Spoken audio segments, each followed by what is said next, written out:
Okay lang, normal lang sa magkasintahan. Yung spark at kilig naglalaho. Kaso yung pagmamahal, tiwala at respeto, bigla na din nagbago. Ilang beses, sa napakaraming beses, na pwede akong sumuko, pero hindi ko ginawa. Pero isang beses lang din pala yung kailangan mo para sumuko at bigla ang mawala. Aminado akong nagkulang ako, pero may pagkukulang ka rin. Lagi na lang bang ako?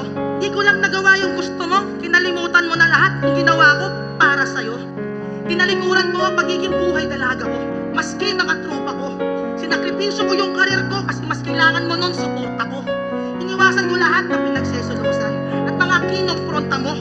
Binigay ko sa'yo lahat, maski wala na sa aking matira. Pero di pa rin naging sapat, hinanap mo yung pagkukulang ko sa iba. Tapos ngayon babalik ka na parang wala lang nangyari. Bakit? Kung talagang mahal mo pa ako, bakit hindi mo masabi o takot ka lang kasi hanggang ngayon wala kang makitang masigit sa aking babae?